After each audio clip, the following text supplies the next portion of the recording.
Hi everyone, Ramdas back here again with you on the internet. And the title of my video today is How Getting Arrested Was One of the Best Things That Ever Happened to Me.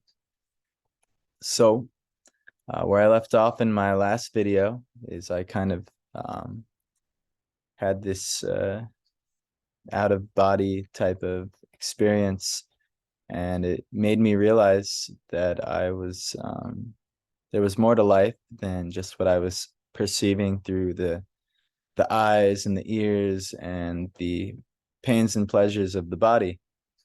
There may be something more. Well, there definitely is something more. So I was, this really disturbed me because I was still in school and I'd set up a whole kind of life plan for myself, where I was going to school for business, and I was thinking I kind of would just like get rich and make a lot of money. And but actually, at that point in my life, none of that mattered to me. In my relationship, we were going through problems, but then we really were going through problems because we couldn't relate to each other anymore. Um, and also, we both had the same idea of leaving school, so we actually dropped out of college. Uh, and to make matters worse, that put a huge strain on my family and me. They didn't really like that. Um, Still to this day, I don't think they like that. But I actually think that was a really good move, and I'll tell you why another time. But yeah, so I went on like this spiritual journey. My relationship didn't last much longer, and then I was kind of on my own, and so I was just really captivated by that experience. So I thought, like, what I'm really passionate about, what I really want to know is like what are some of the deeper meanings of life. I studied Buddhism. I revisited my Christian origins. I even studied Egyptian mysticism and some of like the secret societies like Freemasonry and so like some Hermetical order, which is connected to Freemasonry. And so, yeah, it's all kinds of like really interesting knowledge out there. So I just started studying to the best I could, getting as much information of the subtle or astral or that which is beyond just the limited senses. And to put it into perspective for you, today's material scientists are admitting that we can see through the human eye only uh, a little more than 0% of the observable, so that which their technology can observe. Now, there's probably heck of a lot more than what technology can observe, but we can't even see 1% of what technology can observe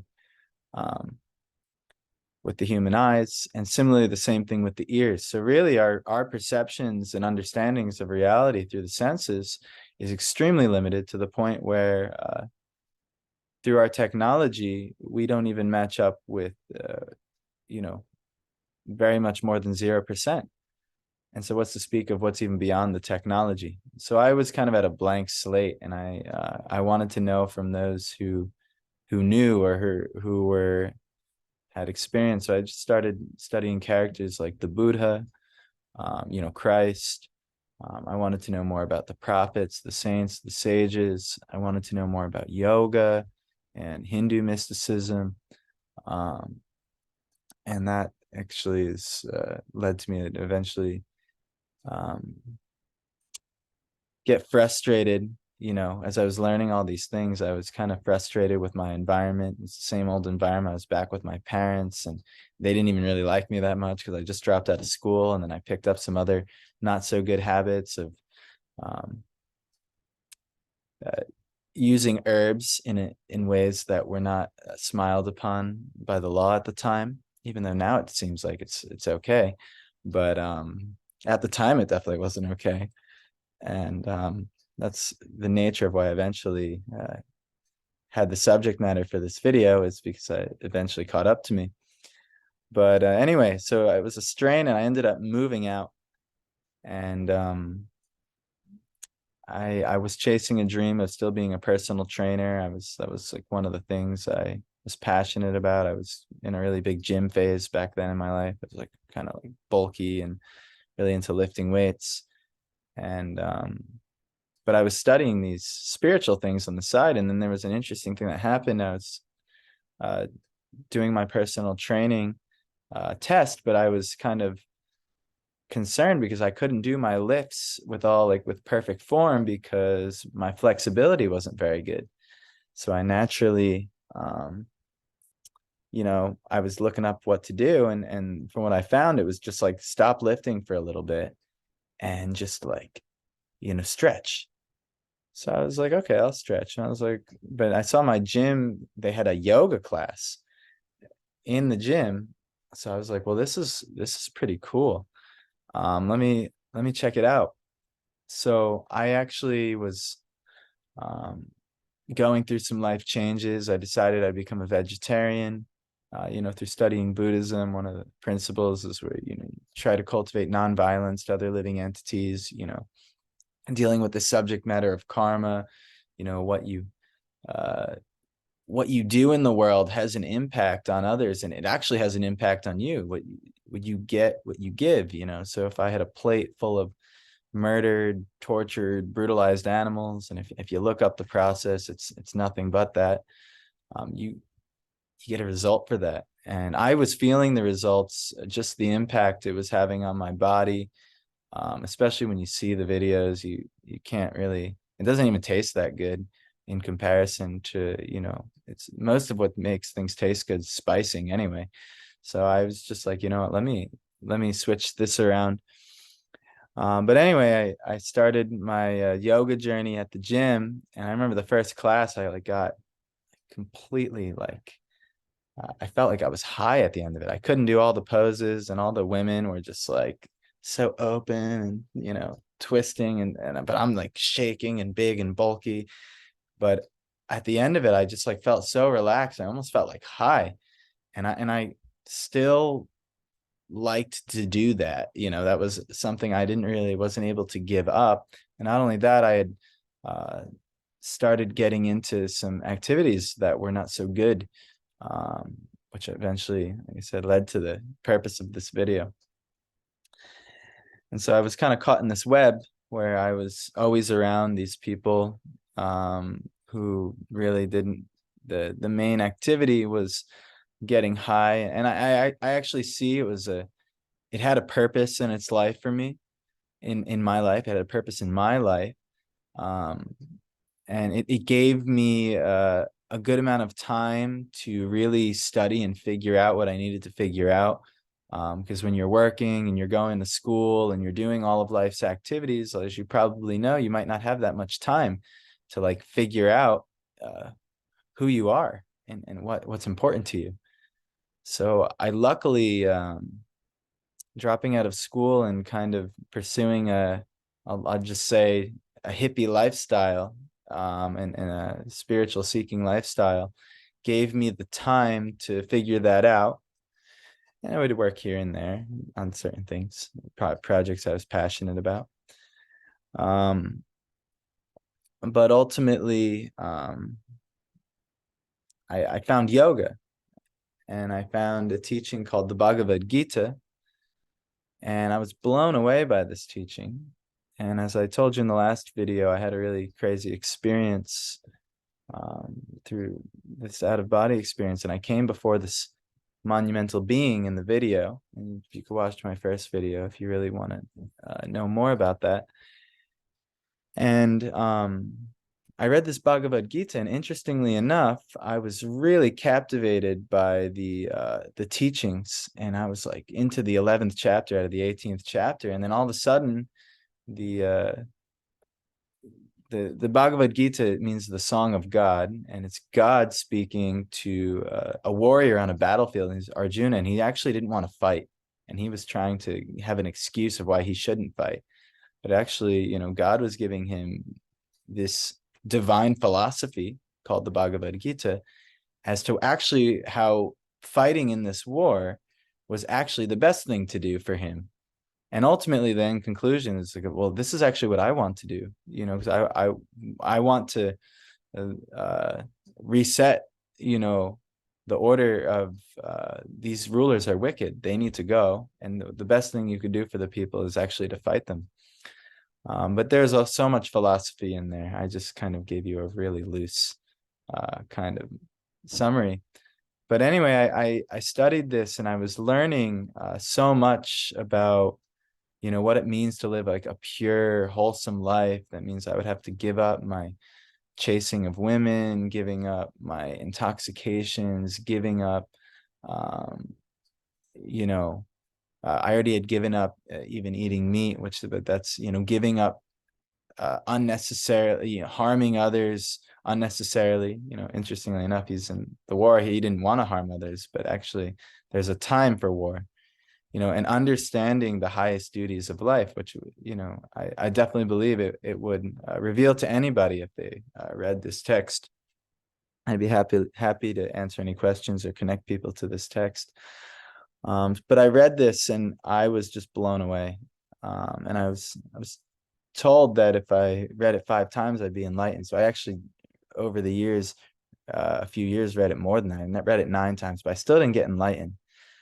But I got entangled in a lifestyle in which I didn't have to work very hard, and enough money that I needed came in, and I would just study all these, sacred literatures. But I started to realize that, um, it got to a point in the Bhagavad Gita that it would get to a chapter where it describes what the demoniac person is like, or someone who goes against the orders of God. And every time I read that chapter, I would have the realization that I'm pretty much this.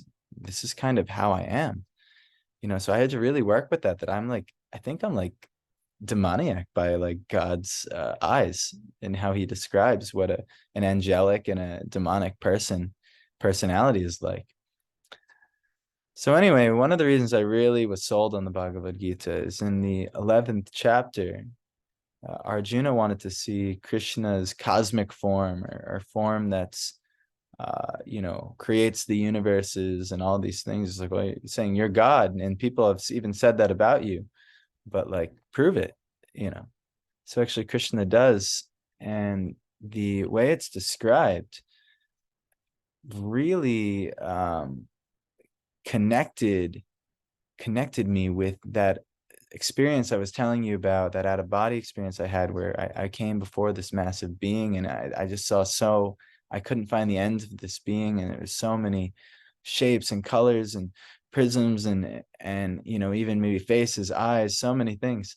And the way it was described in the Bhagavad Gita, it actually really heavily reminded me of that experience. So I was kind of that's when I was sold, when I read that chapter, and this form that was described. It's the only thing that ever came close to kind of that experience that was kind of it was troubling me. I was like, what was that? I still wanted to know. And so I kept reading these things, and I kept realizing I had to clean up my life. You can't read these teachings and see life from this divine perspective, and then at the same time hold on to all your nasty habits and your nasty activities. And I was caught up with pretty much, I won't go into so much detail as to preserve my legal integrity, but yeah, I was always with people who really their only focus at the time was getting high, and they only saw me as a person or a tool in which they can get high with. So unfortunately, I had tried to give it up a few times, but it's hard. You are who you hang out with, but I'm always hanging out with all these people who want to just get high. So and then you do it too. And anyone who smokes marijuana, and if anyone does smoke marijuana here, I'll I did it for maybe 8 or 9 years, almost every day, or oftentimes a lot more than once a day. It makes you forget things. It makes you kind of really contemplative, but you're not trying to do all of your real life responsibilities. You're going to kind of just chill back and, very lethargic eventually, maybe get some munchies, you'll eat a bit more, you'll laugh, you'll giggle at things. But my wife's joined us for the video, by the way. It's just one of the nice surprises of the day. So, um, so yeah, I was doing these things, and I was getting kind of wrapped up in self-defeating habits, and I knew better. I was reading this higher knowledge which was giving me a better way, but I couldn't get out of it. I didn't know how to get out of it, and I'll be honest, I was addicted to the lifestyle. I was able to support myself easily, and I wasn't able, and I didn't have to work very hard, and everything I needed came to me when I needed it, and that was fine. And it gave me a ton of time in which I could study these things, but it fundamentally didn't line up. It didn't line up with this spiritual lifestyle, didn't line up with this wholesome spiritual philosophy that I needed. So I kind of just kept doing what I was doing, but I would visit even temples where they studied this stuff, and I would study with monks and all these things. And they all told me, like, you're gonna have to get rid of this eventually. And I was, well, I just don't know how. I don't have a job. I don't have all these things. And so eventually, the Lord, he had arranged the situation for me, where I would have a run-in with well, to put it in perspective, I started doing spiritual fasting.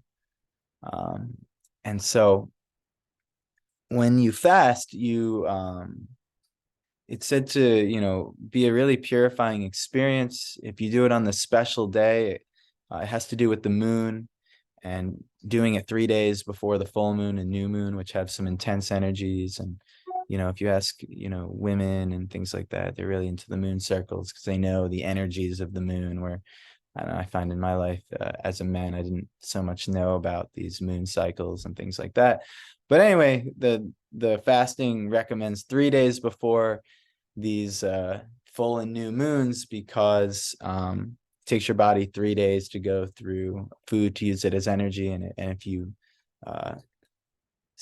you starve it on this day, it actually gives you a more peaceful frame of mind and body to go through these energies. I mean, and there's so much more than that. There's so much deeper spiritual meaning to the fasts, and so many benedictions you get if you do the fast. So I was doing these fasts, and I would do the whole thing. I would, I wouldn't eat anything, and I would, go through it to the best of I can, and even do, they really, sometimes they have you do weird things in the fast that, were culturally maybe appropriate 5,000 plus years ago when the fast originated.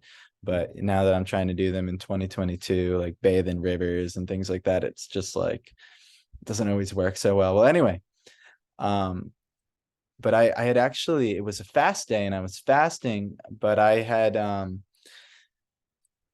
also needed to take care of my arrangements, and I needed more of the herbs that I liked. So I went on a journey to go get more of my herbs, just like I had done before. And basically, today would be the last day that I ever did it, because on my way on my journey, I had a nice police officer tail me and then pull me over and say that he smelled stuff. And yeah, next thing you know, I'm out of the car, trembling, very frightening, very traumatic experience. I don't recommend anyone getting arrested. It's horrible, actually. Just follow the law, to the best of your ability, and at least you should try. I mean, if it ever comes a point where following the law is fundamentally against human decency and values, or maybe then break it. But yeah, it's not, this wasn't the case. I just, was doing something I probably shouldn't have been doing. Anyway, even though nowadays it seems like that's fine activity now, but it was about 2017, I think, at this point. Anyway, so I'd gotten arrested, and part of my what I learned in the Bhagavad Gita was ultimately like to surrender unto God every moment if you could. That's like the kind of the essence of the Bhagavad Gita, is to just surrender everything else in your life unto God, and everything will be taken. I mean, this is a Christian teaching too. Seek ye first the kingdom of God, and all other things shall be added unto you. But this is like the essence of Bhagavad Gita. So I needed God now more than ever. I'm in handcuffs. No one ever like made me not move before. Like no teacher ever, or my parents ever put me in a situation where I literally like couldn't move portions of my body. Like, so that was like maybe like a dog pile when the kids would, and I hated that. Like I would freak out. But anyway, no situation like that ever happened to me before. So then I just started doing something that was quite bizarre to the police officers. I was so frightened and I was so concerned for what was going to happen to me. I didn't know how long I'd be in jail. I was going to be, you know, the things that I had were really not good for, especially for police officers to see. So, yeah, I was so terrified. So I was like, I need God now more than ever. I'm like, and it's a spiritual fast day. It's supposed to be a holy day. And I'm like, this is what I'm doing on the holy day. So I just started there's a prayer. It's called the Maha Mantra, and I would chant this prayer. And their names of God, it's like Hare, Krishna, and Rama, and you chant them in succession in a certain way, but you're calling out to God, like please accept me, please help me, please let me be in your service, like that. But I never in my life was able to chant with such sincerity. I actually, this opportunity forced me to surrender probably deeper. There was more desperation in me than anything that ever happened in my entire life. So this is going to get pretty bizarre from here. So I just was just chanting the whole time. And the officer was trying to talk to me a little bit, but he's like, are you okay back there? And I'm like, yeah, I'm just like really scared. And this is a prayer. And I would just like answer him shortly. And then I would go right back to chanting. And so he was like really looking at me. He's like, this is weird. This kid is just not stopping, chanting. He's just like, and I wasn't gonna stop. I was like, I don't know what's gonna happen to me. I've heard stories about jail. I've been told I'm a little too, cute to go to jail, in like that, like, not that I'm like such a big handsome man or anything, but like, I'm kind of this like cute boyish personality, and the stories I've heard about what could happen to someone like that in jail, like really were, that was like running through me. um but so I was chanting like anything, and I'm gonna get to the thing, and then they chained me to a bar, and then they were asking me all kinds of questions, and I would tell the officers to wait until I'm done with my chant, and then I'd answer their questions, and then I'd go back to just chanting. And I did this for like 3 hours straight. And then they put me in like a holding cell. And I'm like, oh wow, I'm in like jail. And there's like this like shabby little toilet in the cell. And like if I had to go to the bathroom, I'd just have to do it. And the door is open right there. Anyone would have to see, and it would just be like really degrading. Luckily, I was fasting, so I didn't have to go to the bathroom, luckily. Um, so anyway, I started like, once they left me alone and I wasn't around them. I should mention before this, there was a really nice thing that happened where I realized that actually when they were taking my mug shots, and which is weird, like, because for what I got caught with, I'd looked around, and I've seen other friends of mine get caught, and they put them in the newspaper, they embarrassed them. It's like a whole thing. I was thinking, it's going to be a stain on my family, it's going to be a stain on me, like it's going to. But what happened was they were taking my mug shots. I would just had this feeling of like so much love, partly from the chanting, and two, like, 'cause I realized like this chapter of my life is over. It's not the end. It's not the end. You know, I'm gonna somehow bounce back from this. I'm gonna recover. And actually, like, this portion of my life, which was causing me so much pain, in which I was even trying to help the people I was with who just wanted to get high, and I was telling them about these spiritual teachings, but I wasn't living it. You know, it was like I wasn't affected because I was, you know, you uh can't try and give them a holy book and then also, you know, go smoke weed together. It doesn't line up, you know. So anyway, but it was causing me so much pain and so much identity crisis because I knew this new lifestyle was, you know, what was right and what God wanted from me. But I was caught in a, you know, a web of just a sinful lifestyle that I made for myself over years, and I didn't know how to get out of it. And so actually, you know, the Lord facilitated a really interesting situation, of me getting arrested. And in doing that, when they were taking my mug shots, I just had all these realizations of that, like, this is actually the Lord's mercy. Like, I have like a new life ahead of me. Like, whenever I get out of here, whatever's going to happen, like, I trust him. He's going to take care of me. And so I had like this giant smile, ear to ear. Like, I don't know if I ever smiled so much.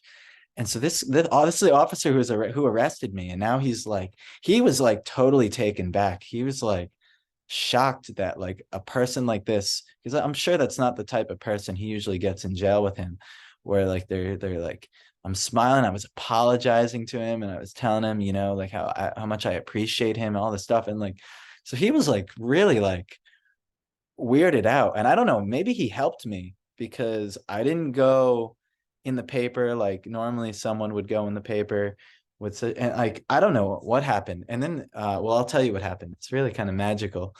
um so he's taking my mug shots. I got this giant love filled grin on my face, and I'm like so happy. And that's another thing. I think maybe they didn't want to post that because usually if you get arrested and they write your article in the paper, they throw a nice mug shot in there, like, yeah, look at this miser, like, look what he does.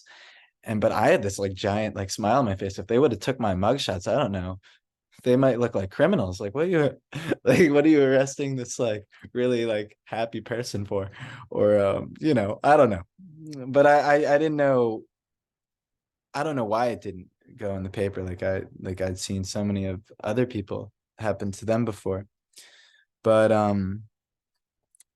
so I'm, you know, they finally just put me in the cell, and I was just seeing them, that the police kept like looking over to me and talking. I could tell they were just like weirded out by like whatever was going on with me. And so I'm in this jail cell, and I'm like literally singing my heart out. Like the chant has now become like full song. And you know, I'm just singing like the hymns of the song, like my heart out, you know, like my Hare Krishnas, and just like actually like probably the most beautifully that I could possibly sing it, because I was just like completely surrendered at that moment. I didn't know what else to do. You know, it's just sing and just hope for the best. And then the officers, one of them, they came over and they said, come with us, and like kind of like a mean voice. I'm like, oh shoot, here we go, like I'm going to jail, like I'm gonna be with other criminals, like it's gonna be a horrible experience. And they brought me in a room, and they had all the stuff that I had gotten busted with on the table. And you know, and then they're like, chastise me, what are you doing with this? And I was like, I don't want any of it, just like take it all away, like I know I just shouldn't have had it. And they were like kind of like tripped out, and they're like, good, don't ever do this in our town again. I'm like, yeah, you're right, I hate all this stuff. And then they were just like, all right, well, you can go home now. I was like, wait, what? And they said, yeah, you can leave, like call like your dad or call someone and like get out of here. I was like, wait, are you serious? And they're like, yeah, like the Obama, he changed the law 3 months ago where if you get caught with this stuff, you don't sit and wait for your court trial anymore. And I was like, I mean, that you could have sit in jail. You could have sat in like jail for 3 weeks if like 2 months earlier I'd gotten arrested. Um, so anyway, what good fortune. So I called my dad, and then that was a whole another embarrassing situation. But actually, they were kind of happy too, because they were excited to see me go on a new chapter in my life. I was excited to go on a new chapter in my life. A lot of people were excited for me, who loved me and cared for me.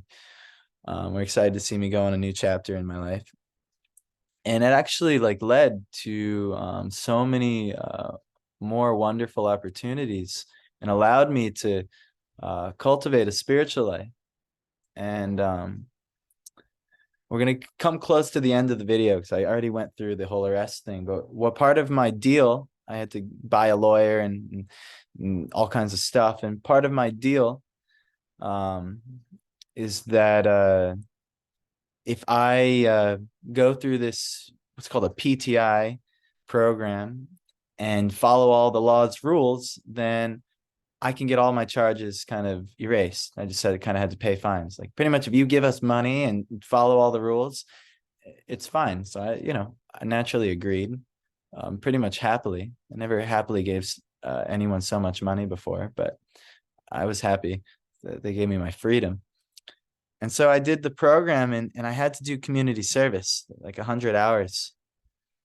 And so they wanted me on the garbage team, garbage on the side of the road. And I was just so embarrassing when someone sees me, like, and like the people I'll be doing that with, like, it's not like you're gonna hang out with the highest classes of people who have to go like pick up garbage off the side of the road. And like, now I'm with them. Like, are you serious? So I really didn't want to do it. And I was kind of like, is there anything else I can do? And they're like, well, you can do it at a church, you can do it at this. And I was like, well, how about a temple? And they're like, yeah, what's wrong with the temple? Sure. And so I like ran to that temple. I was studying this like Bhagavad Gita with the monks. And I said, like, I told them what happened. And I told them everything. And they're like, yeah, you can do service here. They would love someone to come. It's like a free 100 hours of service that came their way. So lo and behold, I did the service there, and they liked it. And I even got to stay. I would stay with them and do it. And they like taught me like so many things that I'm so grateful for. I'll give a little shout out. It was ISKCON of New Jersey, this International Society for Krishna Consciousness in New Jersey. And they liked my service so much that I ended up they requested me like, why don't you just like stay and like be part of the team here? And I liked it so much. It's just a fun time doing my service, and I was learning the teachings I always wanted to learn, and going deeper into the studies, and becoming a better version of myself. And so I did it, and I stayed. And actually that time there was some of the most pivotal points of my life, which allowed me to really learn and be the person I am today. And the moral of my whole video, because I don't want to just like tell you about my life and that's it, and be like, oh, look what happened to me. If there's no lesson from it, then it doesn't really matter. And the lesson from this, the whole reason I wanted to even share this, is to know if you're going through something dark, or if you're going through a low point in your life, actually, this could be the biggest blessing that ever happened to you. And if you're willing to change your life and approach a higher way of life, something I'd say spiritual, I'll say it, I mean, there's other forms of trying to be a good person in this world, but ultimately, unless you're really approaching this truth, which I had found, at least in my opinion, definitely is that it's spiritual. Unless you're approaching the spiritual truth and understanding that there's a spiritual reality that you're a part of, and you have a spiritual responsibility, and a huge part of this, that's like the meaning of life, is that you fulfill your spiritual responsibility to God and to the many other souls that you're sharing this world with. And unless you learn how to do that, you might miss it. You might miss the point. So anyway, the lesson was for me that I was able to completely let go of things that were holding me back, let go of ways of life that weren't in harmony with that which I had realized to be right, which I'd known to be right, which was being brought before me, and it was resonating so deeply with me, and I would pray on it, and I knew this was the right thing to do, but I was just caught up. I was attached to things that were holding me back. So every one of us, this could happen to anyone, and it might not be marijuana, and it might not be getting arrested, but tragedy is sure to strike. It's the nature of this world. It all leads to the tragedy of death, but it doesn't have to be a tragedy. And actually, it's only a tragedy if you don't understand the deeper spiritual nature of everything, and that ultimately everything is for your spiritual good, for you to understand, to give you deeper realization on who you are, what's really important, and the things that you're attaching to and clinging to in this world, which ultimately are what causes suffering when we lose them, or we don't attain those things that we so badly want. None of that actually matters in the short span of our lifetimes. Ultimately, you have this wonderful opportunity to make the best version of your life, and that's done through knowledge, through gaining knowledge that is higher than what you previously know. That gives you a better template as to move and live your life. And I won't tell you to follow what I'm following. I'd sure as anything encourage you to check out what I'm doing. I'd be happy to share any insights, but at the very least, take from it is that you always have the opportunity to change your life. You always have the opportunity to seek a higher way of being, a higher character, a higher service in life, one that has more meaning, gives you more fulfillment, and trust that God gives you what you can handle, even if it's really tough. And ultimately, it's meant to bring you to a higher place. So that's your responsibility to take yourself to a higher place. And that's why getting arrested was the one of the best things that ever happened to me, is because it forced me to raise myself to a higher platform, to some higher values, some higher teachings, out of desperation. But that was really like God's ultimate mercy on me, because it really set me up for where I'm at today. And without those experiences, and without being deeply connected to that temple, that set me up for my whole spiritual operation, which I'm trying to run today.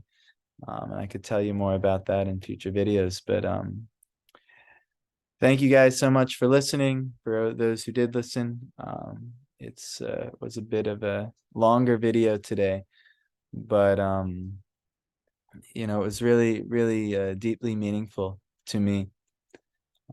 So I hope you get something nice out of this. And I don't know how many more of these life experiences I'll have to share, because I'm pretty much shared my two most impactful, but maybe I'll find more. Thank you guys. God bless, and have a great day.